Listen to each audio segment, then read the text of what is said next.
Welcome to Comet CompuServe Private Limited, e-learning program of hardware and networking. Today we are going to see about boot menu options. Um, this is very much required for understanding the various options available in the booting stage. So this is required for troubleshooting any kind of operating system related problems. We go for choosing the safe mode. So we'll get a lot of options. I'm going to show you what are the options you are going to get it. But out of all those options, the maximum option what we are going to use is a safe mode. So normally we have seen in the BIOS and post, what it does is when you switch on the system, the BIOS is triggered and it is executing some other program, and post is loaded. Post is checking whether all the hardwares are working fine or not. Based on that, you get the beep sound or error messages. And if everything is fine, then it is triggering the bootloader from the BIOS.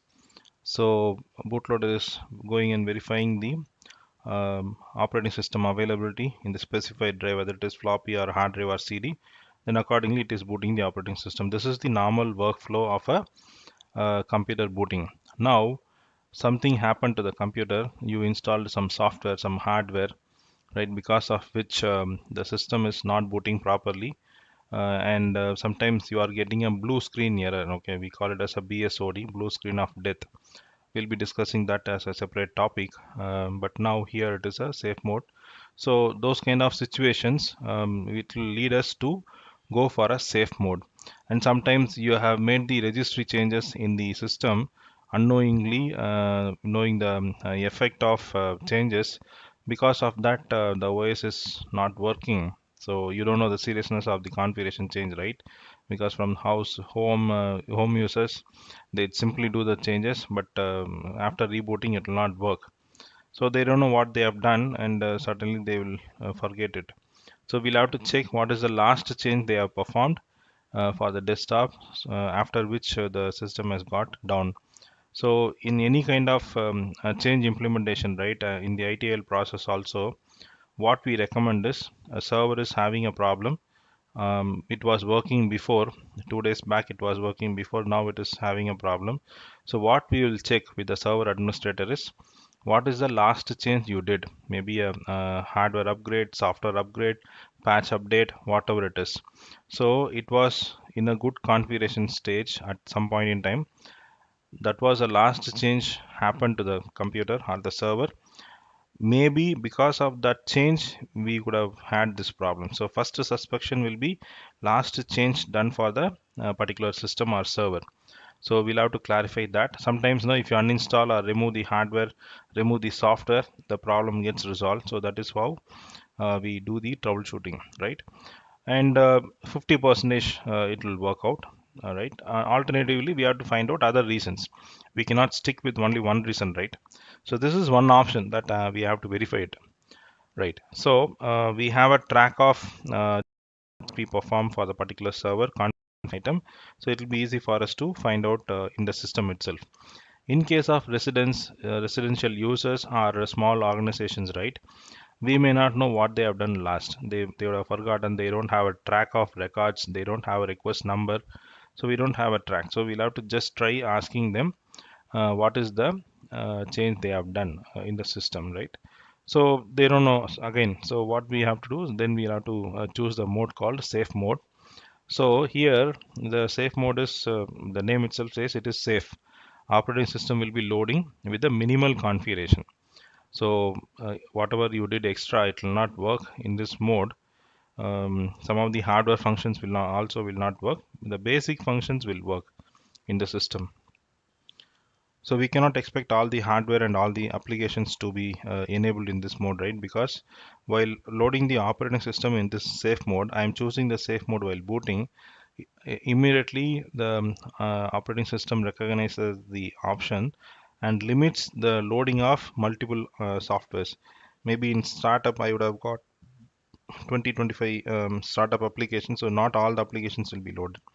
Only critical applications will get loaded into the safe mode. So by this we can avoid the loading of other applications, and we can also see anything is creating problems, and we can go to the registry settings, or we can go to the program and features, installation history, and we can find out what is that last installed, whether it is patch installed or application software installed.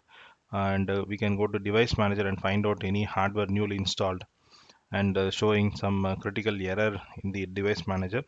So all those areas we can go and check, right? If it is not booting, what else we can do, right? So we cannot connect the hard disk to the secondary of the other system and check all these configurations. So for that only, Microsoft has provided this option as a safe mode. So if any computer boots, if we are choosing the option as safe mode, then it means that it is loading only minimal driver and ensuring that the system is working with that without any other issues. Then it is enabling us to log in and log in with the same credentials, right? And we can do the troubleshooting. So probably we'll be going with the administrator credentials, not the network credentials. So with the local administrator profile, we will be able to log in and fix the issues in the safe mode. So we have multiple modes. I just discussed only on the safe mode. So apart from the safe mode, which is the first one, so we have other options also. So if you see in the table or command prompt in the right hand side, so we have safe mode with networking, safe mode with command prompt. So why we are saying is, in safe mode, if I log in the normal safe mode, these options are not enabled. So network card will not work. So if at all you establish a network connections, it will not work. Command prompt will not come. You want to execute some commands in the safe mode, you cannot, because there is no command prompt. So if anything demands like you have to run the command and restart the service or kill the service, something like that, then you have to choose mode with command prompt option. So you will get into safe mode plus command prompt will get opened. Otherwise it will not open. Then enable boot logging, enable VGA mode. So we'll see each and everything. LKG debugging mode. And finally you'll be getting start Windows normally. If you feel that everything is fixed and you don't have nothing to do, then you can choose the last option, start Windows normally. So this particular option will not come by default, right?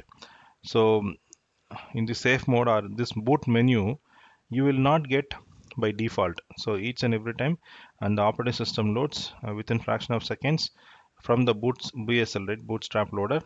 uh, you are getting the operating system from the hard drive and the operating system is getting loaded.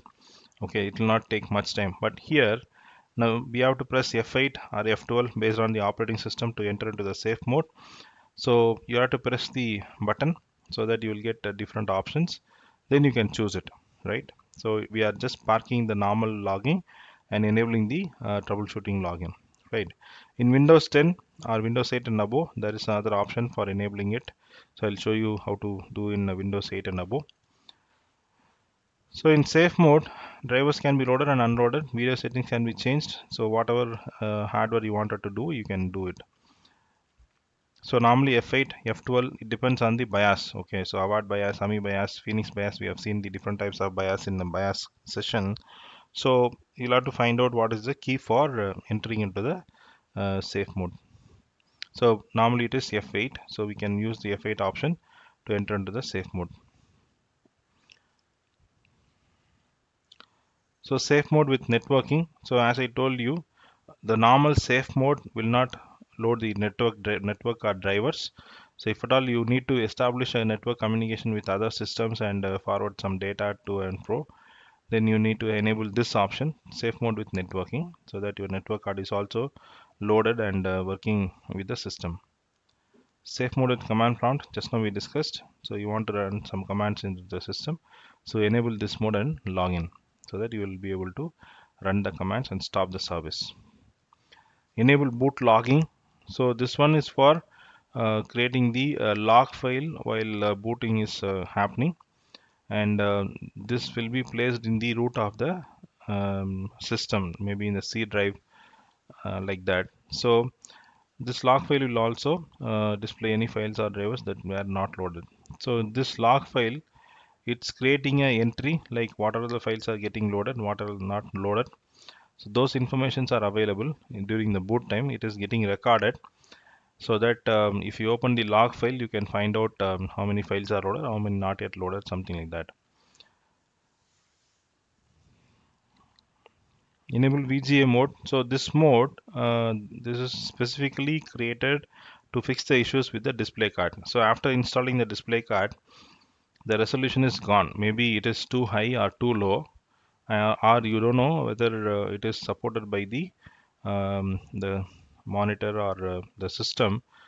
So we'll have to see how we can bring back the control. So what I'm going to do, I'll boot the system and choose the option. What happens is Windows is taking the default VGA driver and assigns the resolution as 640 by 480. So you will have the system ready with 640 by 480, but this is not going to be a permanent one, right? So what you have to do with the hardware, the VGA hardware, whatever you had it, right? So we'll have to see whether it supports the frequency, it supports the resolution, what motherboard and operating system is recommended. Because it is from the different manufacturer, it may not match with the motherboard standard or operating system standard. So there is a problem, right? As a manufacturer, if I'm going to be the manufacturer, I will be referring all the international level standards and prepare my hardware accordingly, so that I can sell the hardware across the globe, right? Otherwise I can sell only in the limited city range or country range, so I cannot go beyond that. So for that reason, we are having a standard of manufacturing the VGA card. So enabling VGA mode, that helps you for troubleshooting the VGA related options.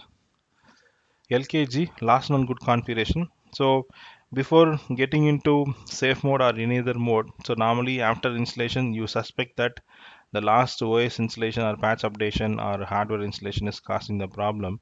So immediately what you can do, you can choose the LKG option. So what it does, from the previous configuration, it is getting loaded, so you will not have the latest configuration done in the system, so you will be losing that. Otherwise you are making the system always available, because you are enabling the good configuration, connected configuration earlier stage, so you can use the earlier one.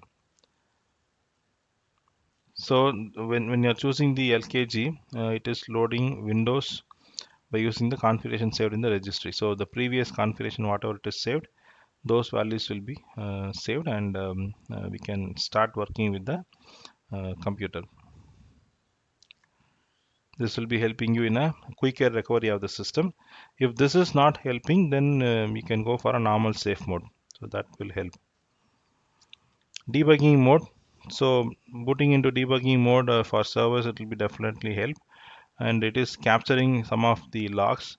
So it will be helpful for reading the messages and finding out where is the problem. So debugging mode is nothing but monitoring the each and everything about your computer hardware, and providing the um, details about it. So we'll be recording those information and keeping it for future reference. So in case of Windows 10, you wanted to get into safe mode, right? Windows 8 and above. So what you have to do, go to the start menu and click on the start button. You'll get the power icon and other options. So press the shift key, that is hold down the shift key and click on restart. Don't go for shutdown. Hold the shift key, hold down the shift key and press on restart. So once the system is restarted, it is automatically opening up your configuration details, and the boot menu you will be getting it, and you can further proceed with the configuration changes from the boot menu. So this is the easiest one. You do not forget about F8 or any other keys used for getting the boot menu. So once you start the system, restart the system, you'll get same options in this way. So this is helping you for connecting your uh, system with the minimum drivers. So for any kind of troubleshootings, you are going to use this kind of options into the system. So this is for Windows 10 or Windows 8 and above. You'll be having this. So go to the start was setting and select restart. So once you restart, you'll get the boot options. So this is about getting the boot menu in Windows 10. So we have seen about different boot menus available. and how we are going to enable the configurations in the boot menu. Having any kind of issues, how we are going to fix it, registry issue or any other hardware issue, any other software issue, how we are going to fix it, that we have seen here. So with this, we are completing the boot menu option. Thank you very much.